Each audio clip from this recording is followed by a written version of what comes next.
Released by Nirvana in December of 1992, Incesticide is a compilation album consisting of B-sides, outtakes, and cover songs.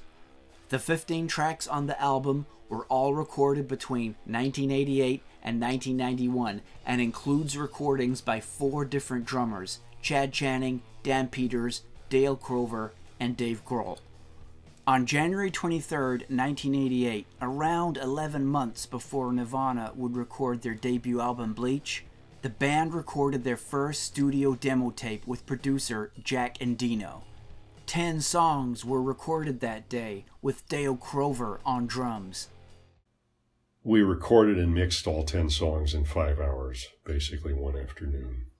And some of those songs in that actual form, and I mean, I spent about an hour per song. No, 15 minutes per song mixing those songs, because I think we mixed the 10 songs in, just over 2 hours.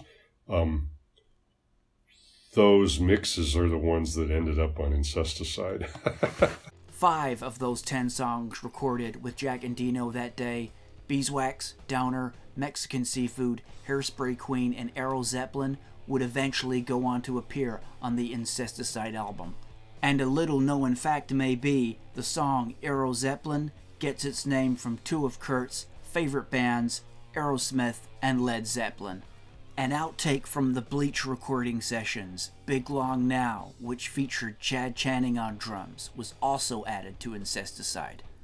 I did have an outtake from Bleach that I was sitting on that I had to remind them about, which was Big Long Now. I said, hey, you guys, there's a song here that you forgot about. Why don't you throw that on the record? So they put that on. Early in 1992, Jonathan Pullman of Sub Pop, Nirvana's former label, contacted DGC Records, the current major label Nirvana was signed to inform them that Sub Pop still had these unreleased early Nirvana recordings in their possession. Sub Pop would go on to sell these recordings to Geffen for a 6-figure amount on the condition that the band would create and approve the release of an album by Christmas of 1992, and that album was, of course, Incesticide. In the book Cobain Unseen, it is stated that Kurt Cobain agreed to the release of this compilation album because he was allowed complete control over the album's artwork.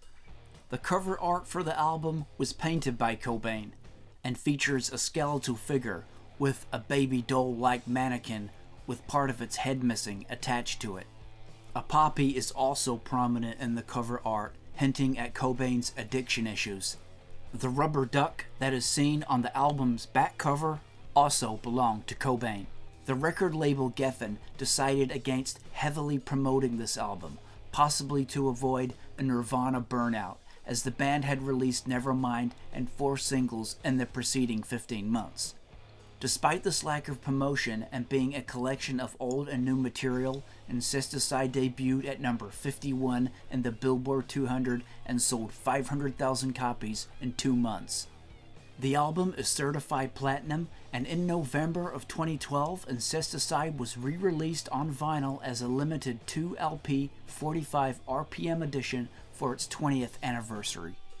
3 cover songs were included on Incesticide: Turn Around, Molly's Lips, and Son of a Gun. Turn Around was a Devo cover, with Molly's Lips and Son of a Gun being cover songs from the Vaselines. Following up those cover songs was a new, sped-up, electric rock version of the song Polly. This song originally featured on Nirvana's 1991 breakthrough album Nevermind, with the song appearing in its original acoustic form. The first and last tracks on Incesticide, Dive and Aneurysm, are regarded by many as 2 of the album's biggest hits.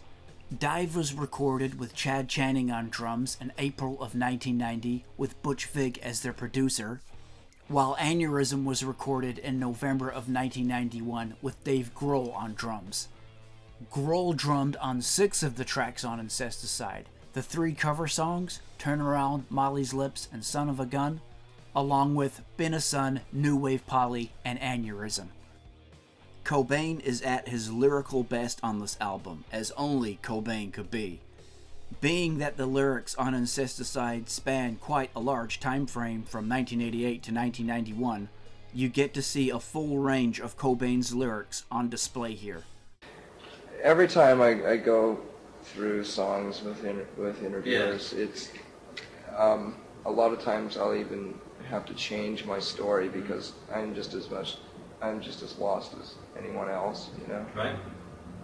Because for the most part, the way I write, it's just from pieces of poetry, you know, just thrown together. I mean, you probably have read that somewhere. I've probably repeated it a million times.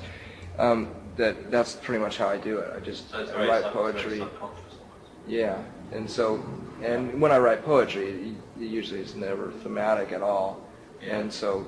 Do you keep a notebook? Yeah, I have plenty of notebooks, and I just when it comes time to writing lyrics, I just steal from my phones.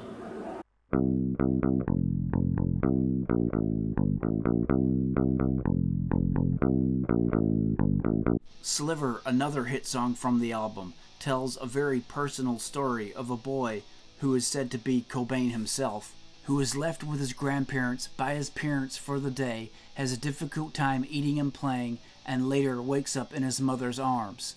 The well-known and catchy chorus of the song repeats, "Grandma take me home, Grandma take me home." The song was given an intentionally confusing title, with Cobain explaining, "I had a feeling if I called it Sliver, most people would call it Silver."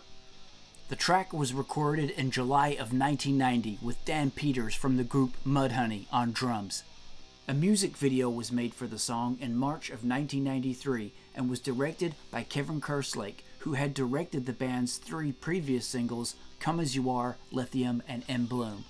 The video starts with Cobain's infant daughter, Frances Bean Cobain, dancing to the song's bass line, then switches to the band performing the song in Cobain's garage. The video shows Dave Grohl on drums, although he didn't actually drum on the track. A Mudhoney poster is hanging behind Grohl, perhaps as a nod to Mudhoney drummer Dan Peters, who actually plays drums on the song.